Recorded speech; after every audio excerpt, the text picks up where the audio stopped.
जब आप देंगे तो दूसरा बेवकूफ है जो खोल के पड़ेगा। कमाता दीनो तो दान, जैसी करनी वैसी भरनी, टीट फॉर टैट। आप नहीं पढ़ेंगे दूसरे के बाप के नाम से, दूसरा मुकल्लफ है कि आपके बाप के नाम से पढ़ेगा। नतीजतन 10, 20, 30, 40, 100 पेटियां बोसीदा हो जाती वजू खाने के ऊपर। मुफ्ती साहब पुरानी पेटियां हो गई, पारे भी फट गए, क्या करूं, दफन कर दूं क्या? मुफ्ती साहब कहेंगे हाँ अदब की जगह दफन कर दो उसको। गई पेटी मिट्टी के नीचे। ये क्यों हुआ? क्योंकि आप खुद ही मुफ्ती बन गए थे। हजरत 10 पेटियां दे दीजिएगा, ये नहीं करना था। आपको कारी इमरान से पूछना था हजरत ईसाले सवाब के लिए क्या दूं? जैसा कि हजरत साद ने पूछा था अम्मी के ईसाले सवाब के लिए क्या दूं, नबी से पूछा तो नबी ने फरमाया कुआं दे दो। आप पहले पूछे हजरत क्या दूं, हजरत कहेंगे अनवारे शरीयत की जरूरत है, दारुल उलूम तेगिया मोइनिया में वो दे दे। 50 रुपए की अनवारे शरीयत दिया, बच्चे ने पढ़ा, उसके बाद आगे बढ़ा, एदादिया में गया, ऊला में गया, सानिया, सालसा, राबिया, खामिसा, सादिसा, साबिया, सामिना, तखस्सुस फिल हदीस 2 साल, तखस्सुस फिल अदब 2 साल और तखस्सुस फिल फिक्ह 2 साल और। आपकी किताब पढ़ के देखिए बच्चा कहां गया।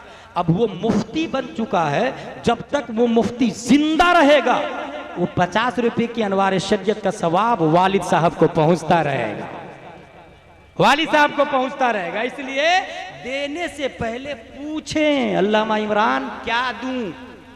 500 की पेटियों से वो सवाब नहीं मिलता जो जरूरत की तामीर अदब देने से सवाब मिल जाता है। जरूरत की तामीर अदब देने से सवाब मिलता है। कुरान शरीफ, फिर कुरान शरीफ का ईसाले सवाब। एक और मसला बता दो, अल्लामा अहमद यार खान नईमी ने तफसीर में ये लिखा है एक आयत की मीनिंग को, तफसीर को, एक आयत की तफसीर को समझना 10 कुरान का सवाब मिलता है। कितने कुरान का सवाब? एक आयत की तफसीर। तो कुरान खानी में कुरान क्यों पढ़वाते आप लोग? भैया किसी हाफिज से ये कह दे कि कुरान खत्म होने के बाद एक आयत की तफसीर भी करके बताए।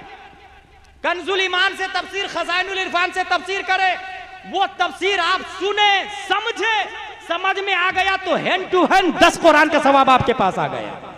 अब इसाले सवाब करे, अल्लाह मेरे वालिद साहब को 11 कुरान का सवाब अता फरमा बहक़ ला इलाहा इल्लल्लाह। ये नहीं करेगा। पुराने ट्रेड पर, रस्म पर, रिवाज पर।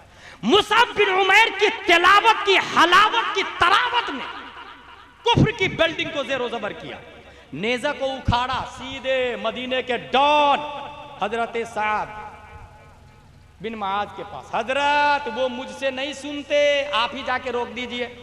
क्या कहा हजरत उसैद ने साद बिन मुआज से? मुझसे नहीं सुन रहे हैं, आप ही जाके रोक दीजिए। साद बिन मुआज वो भी नेज़े लेके मारने के लिए गए, किसको? मुसअब बिन उमैर को। हजरत मुसअब बिन उमैर ने वही जवाब दिया, कुरान की तिलावत की। तिलावत की वजह से फिर ये साहब बोलते, ये बताओ, tell me please what is the processing of enter in Islam? दाखिल कैसे होते हैं इस्लाम में? मुसअब बिन उमैर ने सिंपल फंडा बताया, कुआं में नहा लीजिए और 2 रकात नमाज पढ़ लीजिए, आप हो गए मुसलमान। नहाए, हैंड टू हैंड नहाया उन्होंने, 2 रकात नमाज पढ़ी, कलमा तय्यब पढ़े, मुसलमान हुए और गए गांव में, मदीना शरीफ में, और मदीने वालों से कहा सब लोग जमा हो जाओ, सब लोग जमा हो जा। कहा मेरे बारे में तुम लोगों का क्या ख्याल है? सबने कहा बहुत अच्छे लीडर रहनुमा है। तब मुसअब बिन उमैर ने कहा सुनो, कोई मर्द, कोई औरत, कोई बूढ़ा, कोई बूढ़ी, कोई जवान, किसी बच्चे से मैं बात नहीं करूंगा जब तक मुसअब बिन उमैर के नबी का कलमा ना पढ़ लो और प्यारे मुस्तफा के रब की इबादत ना करने लग जाओ। ये सुनना था कि बैक वक्त हजारों लोग कलमा तय्यब पढ़ के हल्का बगोशे इस्लाम हो जाते हैं। एक आखिरी बात बता दूं, हम अलैना इल्लल बलाग से पहले, नबी जब मदीने में हिजरत करके गए थे तो वो जो रोड पर आकर के लोग नबी का इंतजार कर रहे थे, इधर से इधर, खुजूर पे चढ़ के, घरों पे चढ़ के, ये नबी आए, ये नबी आए, ये नबी आ रहे हैं, वो दूर से धूल नजर आ रही है। ये नबी के इस्तिकबाल का तरीका किसने सिखाया था? नबी तो गए नहीं थे अभी। वही that is Musab bin Umair. लेकिन मुसअब बिन उमैर ने कुरान पढ़ाया। कुरान में यह कहां लिखा है नबी का इस्तिकबाल करना? मुसअब बिन उमैर ने इस्लाम सिखाया। ये कहां लिखा है कि नबी आए तो खजूर की छत पे चढ़ के नबी को ढूंढना? दैट इज युफक्किहुम फिद्दीन, इश्क़ मुस्तफा, इश्क़ मुस्तफा। यही वजह है कि नबी जब गए तो मदीने से 10,000 लोगों ने नबी का इस्तकबाल किया। शाहराए आम्मा पर अबू जहल भगा रहा है, नबी को कत्ल करने का प्लान कर रहा है, और मदीने वाले तला अल बद्रो अलैना मिन सनियातिल वदाई वाजब शुक्रो अलैना मादा लिल्लाहि दाई पर। दैट इज युफक्किहुम फिद्दीन। मेरे भाई, मुसअब बिन उमैर जंगे बद्र में, जंगे उहुद में लड़े, जंगे बद्र में लड़े। नबी ने झंडा दिया था उनके हाथ में, झंडा तुम ही रखोगे। जंगे उहुद में काफिर ने ऐसी तलवार मारी कि दायां हाथ कट गया, झंडे को बाएं हाथ से पकड़ लिया अलम। काफिर ने फिर वार किया तो बायां हाथ कट गया। आपने मुंह और छाती के सहारे से अलम को गिरने नहीं दिया, झंडा को गिरने नहीं दिया। काफिर ने फिर तीसरा वार किया कि आप जमीन पे गिर गए। इधर जमीन पे गिरना था कि उधर दूसरे मुसअब बिन उमैर ने झंडे को संभाल लिया, और हजरत मुसअब बिन उमैर शहीद हो गए। लेकिन फिर भी नबी ये फरमा रहे हैं, मुसअब बिन उमैर झंडा लेके आगे बढ़ो, अलम लेके आगे बढ़ो, आगे बढ़ो। सहाबा ने कहा या रसूल अल्लाह, मुसअब बिन उमैर शहीद हो गए। मुस्तफा जवाब देते हैं, सहाबा सुनो, रब्बे कदीर ने उनके इस्लाम को इतना पसंद किया, मेरी मोहब्बत इतना पसंद किया, इस्लाम की खातिर लड़ना, कुर्बान होना इतना पसंद किया कि रब ने मुसअब बिन उमैर की शक्ल का एक फरिश्ता को पैदा फरमा दिया है, और अलम लेके मैदान में वो फरिश्ता आगे बढ़ रहा है। वो फरिश्ता आगे बढ़, वो फरिश्ता आगे बढ़, शहीद होते हैं आप। कभी आपको हैरत होगी, वीवीआईपी लाइफ जीने वाला इंतकाल होने के बाद कफन दे रहे हैं सहाबा, तो कफन छोटा हो गया, कफन छोटा हो गया। कलकत्ता के मुसलमान हज करने जाते तो कफन लेके आते हैं, अल्लाह का शुक्र है। लेकिन मुसअब बिन उमैर के पास कफन के कपड़े नहीं है, कफन के कपड़े नहीं, और किसी सहाबा के पास इस तरह कपड़े भी नहीं। जो चादर में इंतकाल किए उसी चादर से। सहाबा ने मसला पूछा नबी से, या रसूल अल्लाह, पांव को ढकता हूं तो चेहरा खुल जाता, चेहरा को छुपाता हूं तो पांव खुल जाता, क्या करूं? नबी ने मसले का जवाब दिया, चेहरा को छुपा दो और पांव जो दिख रहा है ना, इज़खिर नामी घास को रख दो, उस पर घास को रख दो। इस तरह हजरत मुसअब बिन उमैर को कफन की जगह घास भी दिया गया, घास दिया गया कफन की जगह। मगर शान, रिफत, मंजिलत, कद्र और कीमत का यह हाल है कि नबी खुद फरमाते, आओ आओ इनको सलाम करो, आओ आओ इनको सलाम करो। या रसूल अल्लाह, ये सुनते हैं? नबी फरमाते हैं, कयामत तक हर सलाम करने वाले का जवाब भी देते हैं।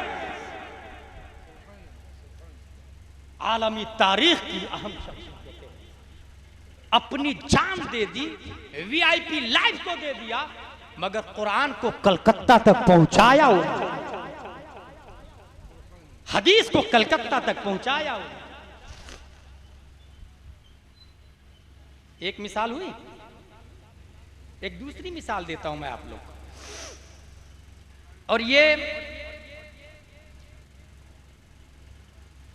टर्की की बात। जो लोग कॉलेज वाले हैं वो भी जानते हैं, और जो लोग जुमा में तकरीर इमाम साहब की सुनते हैं वो भी जानते हैं। हाँ, जो लोग जुमा में खुतबा के वक्त जाते हैं और इमाम साहब की तकरीर नहीं सुनते हैं, 50 साल जुमा की नमाज पढ़े, उनको एक भी मसला नहीं आएगा, क्योंकि हर जुमा में इमाम साहब 4-5 मसले बयान करते हैं। लेकिन जो खुतबा के वक्त जाता है तो वो मसले नहीं सीख पाएंगे, कभी याद रखिएगा। और ये भी ध्यान में रखे, अगर इमाम साहब मसले ही नहीं बताते हैं तो फिर आपने रखा क्यों ऐसे इमाम साहब को? कलकत्ता में मैंने देखा है, ऐसा एक आदमी है, हजरत मस्जिद की पूरी छत मेरी तरफ से, फला मोहल्ले में मस्जिद नहीं है, वो मस्जिद मैं बनाऊंगा, कितना खर्च है टोटल का? 15 करोड़, सब मेरी तरफ से, 15 करोड़ रुपया। इमाम साहब चलेगा ना, नाजरा खां भी चलेगा, हाफिज भी चलेगा। Should be noted this point. Khidirpur में एक मस्जिद है, 50 करोड़ रुपए की मस्जिद, जमीन समेत। कितने की? 50 करोड़ की। 50 नहीं, 50 बिलियन की मस्जिद बना ले आप, 50 बिलियन की। खिद्रपुर से जहालत का खात्मा मस्जिद नहीं करेगी, इमाम करेगा, इमाम।